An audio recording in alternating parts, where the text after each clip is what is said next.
Hello everyone, welcome to our channel. Last వీడియోలో మనం RTC సంబంధించి traffic supervisor training and mechanical supervisor training సంబంధించిన notification గురించి తెలుసుకున్నాము. అయితే ఆ వీడియోలో కింద కామెంట్లో చాలామంది వాళ్ళ డౌట్స్ అడిగారు. ముఖ్యంగా age limit and qualification and వాళ్ళ డిస్టిక్లో జోన్లో 0 పోస్టులు ఉన్నాయి, అప్లై చేయవచ్చా లేదా అని చాలా డౌట్స్ అడిగారు. సో దానికి సంబంధించిన క్లారిఫికేషన్ నేను ఇప్పుడు ఈ వీడియోలో మీకు క్లియర్గా చెప్తాను. ఏ ఏజ్ వరకు మీరు అప్లై చేసుకోవచ్చు అండ్ వాళ్ళ జోన్లో కానీ డిస్టిక్లో కానీ 0 పోస్ట్ ఉంటే మీరు అప్లై చేయవచ్చా లేదా అనేది నేను ఇప్పుడు ఈ వీడియోలో చెప్తాను. సో మీరు ఇంకా మన వీడియోని లైక్ చేయకుండా లైక్ చేయండి అండ్ ఛానల్ని సబ్స్క్రైబ్ చేసుకొని సపోర్ట్ చేయండి. సో ఈ నోటిఫికేషన్ మనకి పోలీస్ రిక్రూట్మెంట్ బోర్డు నుంచి వచ్చింది. సో ఇది మనకి ఆర్టీసీకి సంబంధించిన traffic supervisor training, mechanical supervisor training సంబంధించిన నోటిఫికేషన్ ఇది. సో ఇది మనకి ఆన్లైన్ అప్లికేషన్ అనేది ట్యూస్డే నుంచి స్టార్ట్ అవుతుంది, 30 డిసెంబర్ నుంచి. సో ఇక ముఖ్యంగా ఏజ్ లిమిట్ కోసం చాలామంది అడిగారు. ఏజ్ లిమిట్ మనకి ఇక్కడ must have attain the age of 18 years and must not have attain the age of 24 years as on 1st July 2025 అని ఇచ్చిండు. So minimum 18 years and upper age limit maximum 25 years అనేది as on 1st July 2025 ఇక్కడ క్లియర్గా mention చేసిండు. కానీ ఇక్కడ కింద మనం చూసుకున్నట్లయితే ఇంకొక లైన్ ఉంటుంది. However the government of Telangana add GOMS number 30 general administration services A department dated 8/2/2024 have raised the upper age limit prescribed for direct recruitment by 12 years to the various category of the post to be notified for the purpose of direct recruitment. This relaxation is an addition to upper age limit as mentioned above. So మనకి 2024లో వచ్చిన ఈ జియో ప్రకారం ఏంటి అంటే upper age లిమిట్కి అదనంగా age relaxation ఇంకా 12 years అనేది మనకి ఇక్కడ గవర్నమెంట్ ఇచ్చింది. సో ఇక్కడ అప్పర్ ఏజ్ లిమిట్ 25 years ఉన్నా కానీ ఈ జియో ప్రకారం ఇంకా అడిషనల్గా మీకు 12 years ఏజ్ రిలాక్సేషన్ అనేది వర్తిస్తుంది. సో మీరు మ్యాక్సిమం 12 years 25 + 12 అంటే 37 years ఏజ్ లిమిట్ వరకు ఈ జాబ్కి అప్లై చేసుకోవచ్చు.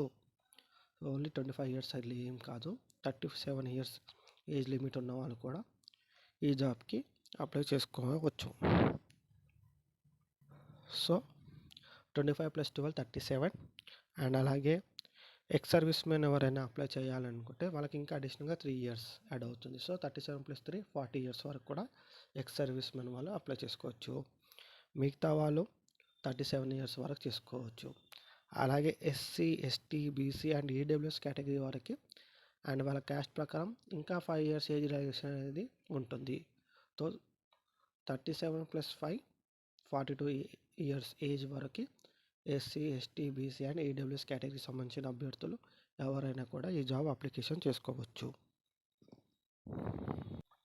అండ్ చాలామంది ఇక్కడ వాళ్ళ జోన్లో కానీ వాళ్ళ డిస్టిక్లో కానీ 0 పోస్టులు ఉన్నాయి, మేము అప్లై చేయవచ్చా అని అడుగుతున్నారు.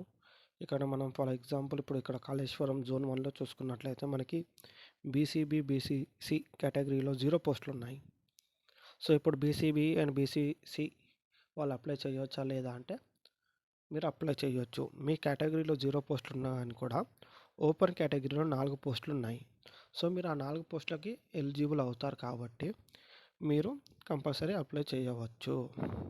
సో మీరు అప్లై చేసే ముందు మీ జోన్లో అండ్ మీరు ఏ డిస్టిక్ ఏ జోన్ వస్తుందో ఒకసారి చెక్ చేసుకొని మీ కేటగిరీలో పోస్టులు ఉన్నాయా, ఒకవేళ మీ కేటగిరీలో లేకుంటే ఓపెన్ కేటగిరీలో మాత్రం కంపల్సరీ పోస్టులు ఉంటాయి.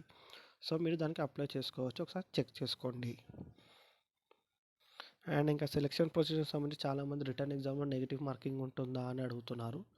ఇక్కడ మనకి నెగిటివ్ మార్కింగ్ గురించి అయితే ఏం మెన్షన్ చేయలేదు ఈ నోటిఫికేషన్లో. సో మెన్షన్ చేయలేదు అంటే దాని అర్థం ఇక్కడ నెగిటివ్ మార్కింగ్ అనేది ఉండదు. సో ఇది only single exam written examination ఉంటుంది. ఇక్కడ దానికి సంబంధించిన సబ్జెక్ట్స్ ఇచ్చిండు. సో మీకు నెగిటివ్ మార్కింగ్ అనేది ఎగ్జామ్లో లేదు. అండ్ అప్లికేషన్ ఫీ అడుగుతున్నారు చాలామంది. SC ST local to Telangana స్టేట్కి సంబంధించిన వారైతే 400 రూపీస్, మిగతా అందరూ 800 రూపీస్ అనేది అప్లికేషన్ ఫీజ్ కట్టాల్సి ఉంటుంది. అండ్ అప్లికేషన్ కూడా ఇంకా స్టార్ట్ అవ్వలేదు, ట్యూస్డే 30 డిసెంబర్ నుంచి స్టార్ట్ అవుతుంది.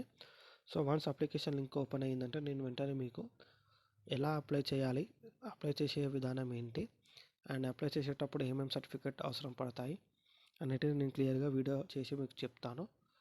సో ఇది ఇప్పటికి వరకు ఉన్న డౌట్స్కి సంబంధించిన క్లారిఫికేషన్. ఇంకేమైనా డౌట్స్ ఉంటే మీరు కామెంట్లో తెలియజేయండి, నేను రిప్లై ఇస్తాను. అండ్ అలాగే మన ఛానల్ని సబ్స్క్రైబ్ చేసుకొని వీడియోని లైక్ చేయండి, సపోర్ట్ చేయండి. Thank you.